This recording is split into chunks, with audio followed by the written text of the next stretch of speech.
नमस्कार, India TV के digital platform पर आपका स्वागत है। मैं हूं आपके साथ दीपक प्रजापत। एग्जिट पोल आने स्टार्ट हो गए हैं। हमारे साथ दो गेस्ट हैं और इनसे बात करते हैं कि एग्जिट पोल में क्या अभी अपडेट आ रहा है। सर, क्या क्या लग रहा है, क्या अपडेट आ रहा है? देखिए, जिस हिसाब से एग्जिट पोल इंडिया टीवी पर आ रहे हैं, मुझे लग रहा है वो एकदम एक्यूरेट आ रहे हैं। और इस हिसाब से लग रहा है कि भारतीय जनता पार्टी इस बार 2014 और 2019 का जो प्रदर्शन रहा था, उससे बहुत बेहतर प्रदर्शन करने जा रही है। और भारतीय जनता पार्टी इस बार 350 सीटें जीतने की स्थिति में है। और मुझे लगता है कि इंडिया गठबंधन जो है, एनडीए गठबंधन जो है, वो 400 सीटें के करीब पहुंच सकता है।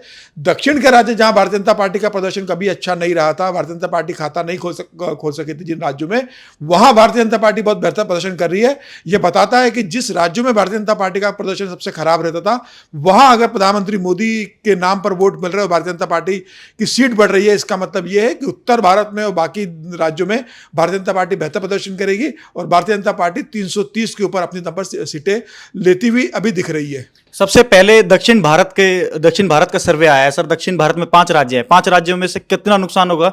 क्योंकि पिछले चुनावों में देखा गया था कि कर्नाटका में ज्यादा सीटें थी और बाकियों में कम थी। अभी का जो एग्जिट पोल है उसमें बीजेपी की बेहतरी नजर आ रही है। आपको क्या लगता है, केरल और तमिलनाडु और आंध्र प्रदेश में कितनी सीटें बढ़ सकती हैं? देखिए, अगर दक्षिण की अगर बात करेंगे तो दक्षिण से 130 लोकसभा की सीटें आती है। और अगर 2019 की अगर बात करोगे तो कर्नाटका और तेलंगाना को मिला के भारतीय जनता पार्टी को 29 सीटें, वहां से 28 29 सीटें मिली हुई थी। मुझे लग रहा है कि इस बार जिस तरीके से केरल के अंदर भारतीय जनता पार्टी को 2 सीटें मिलती हुई दिख रही है, तमिलनाडु के अंदर 4 से 5 सीटें मिलती हुई दिख रही है, आंध्र प्रदेश में 4 से 5 सीटें मिलती हुई दिख रही है, ये बताता है कि भारतीय जनता पार्टी की जड़ें अब वहां पर मजबूत होती जा रही है। और अगर दक्षिण भारतीय जनता पार्टी का मोदी का इतना मैजिक चल रहा है, मोदी के नाम पर इतने वोट मिल रहे हैं, तो ये तय है कि अब भारतीय जनता पार्टी आने वाले दिनों में दक्षिण भारत की सबसे बड़ी पार्टी बनने की ओर अग्रसर है। और इसका फायदा भारतीय जनता पार्टी को अगले साल होने वाले तमिलनाडु विधानसभा चुनाव में मिलना तय है। हमारे साथ दूसरे गेस्ट भी हैं, उनसे भी जानेंगे। सर, दक्षिण में 130 सीटें हैं, दक्षिण भारत में 130 सीटें और 5 राज्य हैं। पिछली बार कर्नाटका में, मैं वापस से सवाल रिपीट कर रहा हूं, कर्नाटका में बीजेपी का बहुत बेहतर प्रदर्शन था, लेकिन कयास ये लगाए जा रहे थे कि टीडीपी के साथ जिस तरह से गठबंधन हुआ, अब वहां पे सीटें बढ़ सकती हैं। क्या इस चीज का इंडिया गठबंधन को नुकसान होगा? नहीं, कर्नाटका में टीडीपी तो नहीं होगा। कर्नाटका में तो कांग्रेस और बीजेपी जो है उनका सीधा टक्कर होगी। और ये माना जाता है कि वहाँ पे थोड़ा नुकसान होगा। आपके यहाँ पे कम नुकसान दिखाया जा रहा है, आपका जो इंडिया टीवी का सर्वे है उसमें कम नुकसान दिखाया जा रहा है, लेकिन नुकसान होगा ये माना जाता है। आपकी असेसमेंट ये है कि बहुत ज़्यादा नुकसान नहीं है, पर ओवरऑल असेसमेंट ये है कि ऐसा भी हो सकता है कि कांग्रेस जो है 8 से 10 सीटें जीत जाए। लेकिन तेलंगाना जैसा राज्य जहाँ पर बीजेपी की पिछली बार 4 सीटें थी, वहाँ पे ये माना जाता है कि वो 8 तक सीटें लेके जा सकती है, तो वहाँ पे बहुत ज़्यादा फायदा। दूसरी तरफ अगर केरल और आप तमिलनाडु की बात करें, जहाँ पर खाता भी नहीं खुला था बीजेपी का, वहाँ पर इनरोड्स बनाने की बात है। चाहे ये सीटों में कन्वर्ट हो या ना हो, आपके यहाँ पर तो दिखाया जा रहा है कि केरल में भी सीटें बीजेपी को मिल रही है और तमिलनाडु में भी सीटें मिल रही हैं। लेकिन अगर ऐसा नहीं भी होता है तो वोट शेयर के मामले में अच्छा खासा वोट शेयर जो है वो बीजेपी का बढ़ेगा, जो कि आने वाले समय में बीजेपी को वहाँ पर सीटों में तब्दील करने में आसानी होगी। उत्तर भारत और दक्षिण भारत में सबसे बड़ी एक अलग तरह की विचारधारा की लड़ाई चलती थी। बीजेपी और कांग्रेस दोनों साउथ में जाकर के अलग तरह के रोड मैप अपनाते थे, जबकि उत्तर भारत में एक हार्डकोर जो हिंदी बेल्ट बोला जाता था, जहां पर हिंदुत्व की लहर चलती थी। दक्षिण भारत में पिछले चुनाव में ये चीज नकार दी गई थी। अभी क्या हिंदुत्व की लहर दिखाई देती है? जहाँ तक तमिलनाडु की बात है, हमेशा से ही आप ये देखें कि तमिलनाडु के लोग जो हैं बहुत ही रिलीजियस रहे हैं और वहाँ हिंदू धर्म ही माना जा सकता है। हिंदू धर्म काफ़ी ज़्यादा लोगों को अपनी तरफ आकर्षित करता है, वो उसमें बिलीव भी करते हैं। लेकिन ये अलग बात है कि तमिलनाडु जैसे राज्यों में वहाँ पर जो तमिल सेंटिमेंट है, या फिर जो आप जिसको कह सकते हैं कि एक भाषा को लेकर या तमिल सेंटिमेंट को लेकर या अपने कल्चर को लेकर जो एक रिजिडनेस वहाँ पर दिखाई देती है, और वो लोगों के भीतर ये भी बात आती है कि वो हिंदी भाषा या उसका विरोध करते हुए भी कई बार लोग दिखाई देते हैं। तो वो कई बार सेंटिमेंट होता है, द्रविडियन सेंटिमेंट आप जिसे बोलते हैं, उस तरह के सेंटिमेंट वहाँ पे कई बार दिखाई देता है। लेकिन उसमें भी बीजेपी के जिस तरह से वहाँ पर के अन्नामलाई की यात्रा हुई है, जिस तरह से उनको रिस्पांस मिला है उनकी यात्राओं में, जिस तरह से प्रधानमंत्री नरेंद्र मोदी ने वहाँ पे कैंपेन किया है, फोकस किया है वहाँ के लोगों पर, उस कारण से भी वहाँ पर बीजेपी की जो एक्सेप्टेंस है वो बहुत ज़्यादा बढ़ी है और वहाँ पर काडर उनका अच्छा खासा हो गया, तो इससे फ़ायदा हो गई। देखिए, दक्षिण भारत में बीजेपी को फायदा मिलता नजर आ रहा है। हमारे दोनों गेस्ट बता रहे हैं कि बीजेपी की सीटें बढ़ेंगी। सर, मैं ये पूछना चाहूंगा कि जैसे कि नॉर्थ बेल्ट में हमने देखा कि राम मंदिर और 370 का बहुत ज्यादा प्रभाव था, क्या दक्षिण भारत में भी इस तरह का कोई प्रभाव पड़ा है? क्योंकि लगातार हम देख रहे हैं कि प्रधानमंत्री मोदी दक्षिण की वेशभूषा में भी निकल रहे हैं और वो तमिल में भी ट्वीट कर रहे हैं, दक्षिण भारत के जितने राज्य हैं सब में ट्वीट कर रहे हैं। क्या एक खास तबके को खुश करने के लिए किया जा रहा है, या फिर कर्नाटका में हिजाब मुद्दा भी चला था, वो भी एक फैक्टर है? देखिए, मुझे लगता है अगर दक्षिण में भारतीय जनता पार्टी की सीटें बढ़ रही है तो सिर्फ एक राम मंदिर का मुद्दा नहीं हो सकता। मुझे लग रहा है कि वहां पर जो लगातार पॉलिटिक्स एआईडीएमके और डीएमके मतलब द्रविड़ पॉलिटिक्स जो रही थी, उससे वहां की जनता बाहर निकलना चाहती है, क्योंकि वहां पे सत्ता का हस्तांतरण और जो भी वोट और सीटें मिलती थी वो एआईडीएमके को मिलती थी या डीएमके को मिलती थी। मुझे लग रहा है इस बार पहली बार जब प्रधानमंत्री मोदी लगातार वहां की जनता से जो आह्वान कर रहे थे कि अब भारतीय जनता पार्टी को अब मौका दीजिए, ये परिवारवाद की पार्टियां, ये भ्रष्टाचार की पार्टियां, और इसमें कोई दो राय नहीं कि डीएमके भी परिवारवाद के अंदर इन्वॉल्व रही और एआईडीएमके के अंदर भी करप्शन और परिवारवाद रहा है। मुझे लगता है कि वहां की त्रस्त जनता ने अब भारतीय जनता पार्टी को स्पेस देने का सोचा है, और मुझे लग रहा है यही कारण रहा है कि भारतीय जनता पार्टी एक राष्ट्रीय पार्टी को पहली बार रीजनल पार्टी के ज्यादा स्पेस मिलने की स्थिति उत्पन्न हो गई है। आने वाले समय में भारतीय जनता पार्टी वहां की सबसे बड़ी पार्टी बनेगी। अब यह तय है कि वहां के जो क्षेत्रीय दलों की जो राजनीति थी वो कम हो रही है, और राष्ट्रीय दल अब आंध्र प्रदेश हो, चाहे तमिलनाडु हो, चाहे केरल हो, वहां जा रहे हैं। यह भारतीय जनता पार्टी के लिए एक अच्छी खबर है। मतलब मेन स्ट्रीम की तरफ दक्षिण भारत भी अब जुड़ता जा रहा है और वो एक मेन स्ट्रीम में आ रहा है, यानी कि क्षेत्रीय दलों को समाप्त कर। सबसे बड़ी बात ये हो रही है कि भारतीय जनता पार्टी को जो हिंदुत्व की पार्टी माना जाता था, जिस तरीके से तमिल के लोग या साउथ के लोग हिंदी की पार्टी मानकर भारतीय जनता पार्टी से दूरी बना के रखते थे, मुझे लग रहा है कि अब वो डर खत्म हो रहा है और भारतीय जनता पार्टी को उसी तरह से अपनाना शुरू कर दिया है दक्षिण की पार्टियों ने, जिस तरह की वहां की क्षेत्रीय पार्टी को अपनाती है। और आज अगर भारतीय जनता पार्टी का जो एग्जिट पोल में आ रहा है कि आंध्र प्रदेश में भारतीय जनता पार्टी सीटें जीतती जा रही है, तमिलनाडु में जीत रही है, केरल में जीतती हुई दिख रही है, तो यह तय है कि अब जो भारतीय जनता पार्टी के ऊपर हिंदी बेल्ट की पार्टी का ठप्पा लगा हुआ था, द्रविड़ में स्पेस नहीं मिल पा रहा था, मुझे लग रहा है अब दक्षिण के दरवाजे सही मायने में भारतीय जनता पार्टी के लिए खुल गए। सिर्फ कर्नाटका राज्य नहीं है, अब भारतीय जनता पार्टी तमिलनाडु में भी है, आंध्र प्रदेश में भी है, केरल में भी है। अब भारतीय जनता पार्टी पूरे पैन इंडिया की पार्टी बन रही है। देखिए, जिस तरह के हमारे दोनों गेस्ट ने बताया कि दक्षिण में जो है भारतीय जनता पार्टी बेहद मजबूती से आगे बढ़ रही है। सर, मैं अगला सवाल आपसे ये पूछूंगा कि प्रज्वल रेवन्ना क्या एक फैक्टर रहा बीजेपी को डेंट करने के लिए, या उसमें चुनाव में कुछ इफेक्ट डाला? देखिए, मुझे लगता है जो ये रवन्ना वाला फैक्टर है, ये एक तो चुनावों में सेकंड फेज में सामने आया। तब तक आधा चुनाव जो है वो कर्नाटक का हो चुका था, उसके सेकंड फेज में आया। असर ज़रूर रहा होगा, लेकिन क्या ये असर ज़्यादा जेडीएस पे रहा है या बीजेपी पे रहा है? क्योंकि ये मुझे लगता है ये ज़्यादा असर जो है जेडीएस के ऊपर ज़्यादा असर आएगा, और वो जो है वहाँ पर उनकी जो सीटें हैं उनमें कहीं ना कहीं सेंध लगने की ज़्यादा जो संभावना है वो दिखाई दे रही है। जहाँ तक बीजेपी की सवाल है, वो ये बोला जा सकता है कि ये सारा जो काम था या ये सारा जो इशू हुआ था, ये उस समय हुआ था जब जेडीएस और ये जेडीएस जो है वो कांग्रेस के साथ वहाँ पे जो है वो गठबंधन में थे। तो ये थोड़ा बहुत फैक्टर देखिए, जैसा कि आप देखिए पश्चिम बंगाल में जो कुछ हुआ, उसका असर अगर वह पश्चिम बंगाल की राजनीति पे पड़ता है तो नेचुरली रवन्ना के इशू का असर जो है वो कर्नाटक की राजनीति पे पड़ेगा। अच्छा, मंगलसूत्र पाकिस्तान, कुछ फायदा हुआ? देखिए, ये चुनावों में इस तरह की बातें हो जाती हैं। जैसे अब ये देखें कि अब अगर कांग्रेस की बात करें तो उन्होंने जो सर्वे की बात की, जातिगत सर्वे की बात की, उन्होंने उठाना शुरू किया, उन्होंने भी बातें करनी शुरू की, और जिस तरह से मुस्लिम तुष्टिकरण की बातें उन्होंने शुरू की, तो उसके बाद बीजेपी के लिए ये मजबूरी कहीं ना कहीं हो गई थी कि वो जो है हिंदुत्व का सेंटिमेंट है उसे उभारे। क्योंकि अगर आपको विभिन्न जातियों को, जैसे हम जानते हैं कि उत्तर प्रदेश, बिहार जैसे राज्यों में जातिगत आधार पर बहुत ज़्यादा वोटिंग होती है, तो बीजेपी को अगर सभी जातियों को हिंदुत्व के अम्ब्रेला के अंदर रखना है तो नेचुरल है कि उसको इस तरह की बातें करनी पड़ेगी।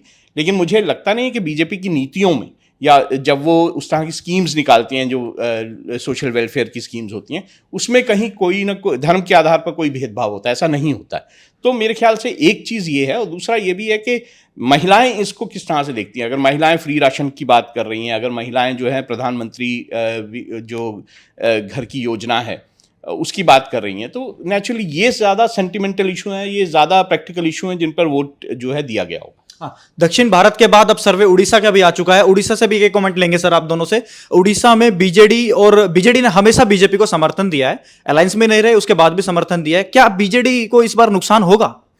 देखिए, निश्चित रूप से जिस तरह से नवीन पटनायक के स्वास्थ्य को लेकर खबरें आ रही थी और जिस तरीके से दिखा रहा था कि नवीन पटनायक बहुत ज़्यादा एक्टिव नहीं है, भारतीय जनता पार्टी ने 2019 में भी बहुत अच्छा उड़ीसा में प्रदर्शन किया था। हालांकि ये सही है कि वहां पर विधानसभा और लोकसभा के चुनाव साथ में होते हैं। विधानसभा चुनाव में भारतीय जनता पार्टी का प्रदर्शन बहुत बुरा रहा था। लोकसभा चुनाव में भारतीय जनता पार्टी ने 8 सीटें वहां जीती थी 21 में से। मुझे लग रहा है इस बार जिस तरीके से प्रधानमंत्री मोदी ने वहां पर फोकस किया है, जिस तरीके से भारतीय जनता पार्टी के संगठन ने वहां काम किया और जिस तरीके से राष्ट्रीय स्वयं संघ के कार्यकर्ताओं ने उड़ीसा के अंदर लगातार काम किया है, भारतीय जनता पार्टी इस बार उड़ीसा की सबसे बड़ी पार्टी बनने जा रही है। और मुझे लग रहा है इस बार भारतीय जनता पार्टी वहां पर 15 सीटें, 14 से 15 सीटें उड़ीसा के अंदर जीत सकती है। विधानसभा में भी कहा जा रहा है कि भारतीय जनता पार्टी सरकार बना सकती है। अब यह देखना होगा कि भारतीय जनता पार्टी सरकार बनाने की स्टेज में आती है कि नहीं, क्योंकि गैप बहुत ज्यादा था। 2019 में अगर देखेंगे तो भारतीय जनता पार्टी को 23 सीटें मिली थी, लेकिन इस बार ऐसा लग रहा है कि भारतीय जनता पार्टी बहुत अच्छी फाइट उड़ीसा में दे रही है, चाहे वो लोकसभा चुनाव हो चाहे विधानसभा चुनाव हो। लोकसभा चुनाव में भारतीय जनता पार्टी 15 से ज्यादा सीटें जीतने की स्थिति में 15 से 16 सीटें जीत जाएगी वहां पर। विधानसभा चुनाव में भी नेक टू नेक की लड़ाई है बीजेपी जनता दल और भारतीय जनता पार्टी के बीच में। अगला सवाल सर आपसे पूछेंगे, गुजरात का भी सर्वे आ गया है, गुजरात में भी बीजेपी को कोई नुकसान नहीं दिख रहा है, लगातार तीसरी बार क्लीन स्वीप होता नजर आ रहा है। वो बिल्कुल साफ था, क्योंकि गुजरात में बीजेपी का जिस तरह का संगठन है और जिस तरह हम कांग्रेस या आप का, इस बार आप भी वहाँ पे चुनाव लड़ रहा था कुछ सीटों पर, तो जिस तरह का उनके संगठन है वो कोई मैच नहीं है। और गुजरात में जिस तरह से पिछले चुनावों में जितना जो वोट शेयर बीजेपी को मिला था वो भी कहीं मैच नहीं करता। तो मुझे नहीं लगता कि ऐसा कोई भी ऐसा नहीं मान रहा था, आपका सर्वे भी वही बात कह रहा है, कोई भी ऐसा नहीं मान रहा था कि 26 में से 26 सीटें गुजरात में नहीं आएंगी। और वही मुझे लगता है सर्वे, सभी के सर्वे उसी तरह से जाएंगे। राजस्थान में भी दिखा रहे हैं कि 3 से 4 सीटों का नुकसान हो रहा है। सबसे जो हॉट सीट जहां पे कैलाश चौधरी जो मंत्री हैं भारत सरकार के, बताया जा रहा है तीसरे नंबर पर चल रहे हैं। रविंद्र भाटी जो निर्दलीय विधायक है, उनकी फैन फॉलोइंग इतनी है, हमने बीच में देखा भी था कि प्रधानमंत्री की जब वहां पर रैली थी तो उन्होंने अपनी रैली को कैंसिल कर दिया था, बोला कि प्रधानमंत्री की जनसभा है और उसका मैं सम्मान करता हूं। क्या रविंद्र भाटी इस बार पहले सांसद बनकर आएंगे? देखिए, अगर रविंद्र भाटी खुद सांसद नहीं भी बन पाए, पर वो इस चुनाव पे बहुत ज़्यादा असर डालेंगे। उसके कारण ये भी हो सकता है कि बीजेपी वहाँ पे जीत ना पाए, ये भी एक उसका कारण हो सकता है। 5 सीटें ऐसी, 5 से 6 सीटें ऐसी गिनी जा सकती हैं जो कि राजस्थान में है, जहाँ पर बीजेपी को नुकसान हो सकता है। हमने खुद गृह मंत्री जो अमित शाह है उनकी इंटरव्यू को सुना था, जिसमें उन्होंने कहा था कि जो राजस्थान है वहाँ पर 2 से 3 सीटें ऐसी हैं जिस पर फाइट है, जिस पर नुकसान हो सकता है। तो अगर हम उनके आंकड़ों को लेके भी चलें तब भी ये माना जा सकता है कि राजस्थान में इस बार जो पूरा आंकड़ा पिछली बार आया था उस तरह से आंकड़ा नहीं आएगा। सर, मध्य प्रदेश का भी सर्वे आ चुका है। मध्य प्रदेश में एक सीट बता रहे हैं कि छिंदवाड़ा, जो कि बहुत वीवीआईपी सीट है, बता रहे हैं कि उसमें भी कांग्रेस की हार हो सकती है। देखिए, मुझे लगता है कि छिंदवाड़ा भारतीय जनता पार्टी जीतेगी। वहां पर जो कांग्रेस सीट जीत सकती है मुझे लग रहा है वो मंडला है, जहां से फग्गन सिंह कुलस्ते केंद्रीय मंत्री है, वह विधानसभा चुनाव भी हार गए थे निवास से और फिर पार्टी ने उन्हें लोकसभा का टिकट दिया है। मुझे लग रहा है कि वो मंडला सीटें जो भारतीय जनता पार्टी हार सकती है। छिंदवाड़ा की जो सीटें नकुलनाथ जो लड़ रहे हैं, कमलनाथ के बेटे, मुझे लग रहा है इस बार वहां पर जो बंटी साहू लड़ रहे हैं, बहुत अच्छे से चुनाव लड़ रहे हैं, वो सीट भारतीय जनता पार्टी जीत सकती है। 2019 में ज्योतिराज सिंधिया को गुना से हराकर जो चमत्कार भारतीय जनता पार्टी ने किया था, 2024 में छिंदवाड़ा सीट से कमलनाथ के बेटे को हरा के भारतीय जनता पार्टी वो चमत्कार करने जा रही है। मुझे लग रहा है सिर्फ एक सीट, मुझे लग रहा है कि जो मंडला की सीट है वो हार सकती है, और वो भी बहुत फाइट में। ये भी हो सकता है कि जब 4 जून को परिणाम आएंगे तो पूरी की पूरी 29 सीटें भारतीय जनता पार्टी वहां पर जीते। दिग्विजय सिंह राजगढ़ से चुनाव हार रहे हैं, तो मुझे लग रहा है कि मध्य प्रदेश में जो भारतीय जनता पार्टी का टारगेट था कि 29 की 29 सीटें जीतना, भारतीय जनता पार्टी उसके बहुत करीब है। सर, दिल्ली का भी मैं बता रहा हूं, दिल्ली का भी एग्जिट पोल आ चुका है। दिल्ली में 7 सीटें हैं, 7 में से 6 और 7 के बीच में बीजेपी को मिल रहे हैं। एक जो कयास लगाए जा रहे हैं वो कांग्रेस को मिल सकती है। कन्हैया कुमार क्या जीत सकते हैं? मुझे नहीं लगता कि कन्हैया कुमार अपना चुनाव जीतेंगे, पर ऐसी ज़रूर बात है, क्योंकि आपने देखा होगा कि बीजेपी ने अपनी 7 जो उनके पिछली बार जीते हुए जो एमपी थे उनमें से 6 एमपीज़ को चेंज कर दिया था। उन नए एमपी या नए उम्मीदवार जो है वो दिल्ली में दिए थे। ऐसी 2 या 3 सीटें मानी जा सकती हैं जिस पर टफ फाइट बीजेपी को दिल्ली में देखने को मिलेगी। इस बार वैसे भी आप और कांग्रेस जो है वो कंबाइन करके चुनाव लड़ रहे हैं, तो बहुत सारी सीटें जो जैसे 4 सीटें आप लड़ रही है, 3 सीटें कांग्रेस लड़ रही है, तो वहाँ पर वोटों का बंटवारा नहीं होगा। अब ये कितना किस तरफ जाएगा ये देखने वाली बात है, और क्या जो अरविंद केजरीवाल है उनको जेल जाने का कोई असर दिल्ली में देखने को मिलेगा, ये भी देखने वाली बात है। वैसे भी आपका सर्वे जो कह रहा है उसमें कांग्रेस को 1 सीट की संभावना दिखाई जा रही है और बीजेपी को 6 सीटों की संभावना दिखाई जा रही है। तो हो सकता है ये 1 या 2 सीटें ऐसी हों जहां पर बीजेपी को हार का सामना बीजेपी यहाँ पर दिल्ली में करना पड़े। दिल्ली में कौन सी ऐसी सीट है जो कांग्रेस या इंडिया गठबंधन को मिल सकती है? देखिए, मुझे लग रहा है कि अगर ईस्ट दिल्ली की अगर देखें तो कुलदीप कुमार एक अच्छी चुनौती दे रहे हैं वहाँ पर हर्ष मल्होत्रा को, लेकिन मुझे लग रहा है कि वो सीट जरूर क्लोज फाइट में, लेकिन भारतीय जनता पार्टी जीतेगी। मुझे नहीं लगता कि दिल्ली में से 7 में से कोई सीट आप पार्टी और कांग्रेस मिलकर जीत सकते हैं। 7 सीटें भारतीय जनता पार्टी दिल्ली के अंदर जीतेगी। जो 2014 में हुआ था, 2019 में हुआ था, वही 2024 में होगा। हालांकि 2024 में आम आदमी पार्टी और कांग्रेस मिलकर चुनाव लड़ रहे हैं। 4 सीटों पे आम आदमी पार्टी लड़ रही है और 3 सीटों पे कांग्रेस चुनाव लड़ रही है, लेकिन मुझे लगता है कि परिणाम में बहुत फर्क नहीं आएगा, क्योंकि भारतीय जनता पार्टी का जो वोट बैंक था 2019 के अंदर वो 57% के करीब था। मुझे लग रहा है आप पार्टी और कांग्रेस का वोट बैंक भी मिला दे तब भी भारतीय जनता पार्टी को 7 सीटों पर कोई चुनौती नहीं है। हालांकि अरविंद केजरीवाल के बाद जेल जाने के बाद कहा जा रहा था कि एक सेंटिमेंट है जो केजरीवाल के फेवर में जा रहा है और उसके कारण कांग्रेस और आम आदमी पार्टी गठबंधन को उसका फायदा मिलेगा। मुझे लग रहा है कि आखिरकार भारतीय जनता पार्टी 7 सीटें जीतेगी। हो सकता है किसी फाइट पर टफ फाइट हो, लेकिन 7 सीटें भारतीय जनता पार्टी जीतेगी। सर, हरियाणा का भी सर्वे आने वाला है। हरियाणा के सर्वे में भी बताया जा रहा है कि 6 से 7 सीटें बीजेपी को मिल सकती है और 3 से 4 सीटें इंडिया गठबंधन को मिल सकती है। क्या जेजेपी से गठबंधन टूटने के बाद बीजेपी को नुकसान हो सकता है? मुझे लग रहा है जेजेपी से गठबंधन भारतीय जनता पार्टी को जो टूटा है उसका भारतीय जनता पार्टी को फायदा होगा, क्योंकि जाट वोटों का बंटवारा होगा। मुझे लगता है कि हरियाणा में भारतीय जनता पार्टी को सिर्फ एक सीट पे चुनौती है, वो रोहतक सीट है, जैसे पूर्व मुख्यमंत्री भूपेंद्र हुड्डा के बेटे दीपेंद्र हुड्डा लड़ रहे हैं। वह एक सीट है जहां पर दीपेंद्र हुड्डा की जीतने की संभावना है। इसके अलावा मुझे लगता है किसी सीट पर से कोई बहुत बड़ी चुनौती नहीं है। ऐसा कहा जाता है कि 2 या 3 सीटों पर भारतीय जनता पार्टी को चुनौती मिलेगी, जिसमें कुमारी शैलजा जो लड़ रही है उसके कहा जाता है, लेकिन सिरसा सीट पर भी कहा जा रहा है कि चुनौती मिलेगी। लेकिन भारतीय जनता पार्टी का बहुत स्ट्रांग वर्ग है, मुख्यमंत्री बदल दिए थे, सैनी वहां मुख्यमंत्री बन गए। भारतीय जनता पार्टी का संगठन बहुत मजबूत है। किसान की वहां पे नाराजगी के बात कहा जा रहा है कि किसान वहां नाराज है। जाट वोट भारतीय जनता पार्टी को वोट करने नहीं जा रहे, लेकिन गैर जाट जो वोटर्स है, भारतीय जनता पार्टी को जाट वोट नहीं करेंगे, लेकिन भारतीय जनता पार्टी ने वहां पर जो गैर जाट वोट का अपना वोट बैंक बनाया है वो पूरा भारतीय जनता पार्टी के साथ जुड़ा हुआ है। जाट वोट बट रहा है, वो जेजेपी में भी जा रहा है, वो इंडियन नेशनल लोक दल में भी जा रहा है और वो कांग्रेस में भी बट रहा है। तो इसका फायदा भारतीय जनता पार्टी को हो रहा है। मुझे लग रहा है भारतीय जनता पार्टी 10 सीट जीतने की स्थिति में, अगर भारतीय जनता पार्टी को 1 सीट लूज करती है तो मुझे लग रहा है वो रोहतक सीट होगी।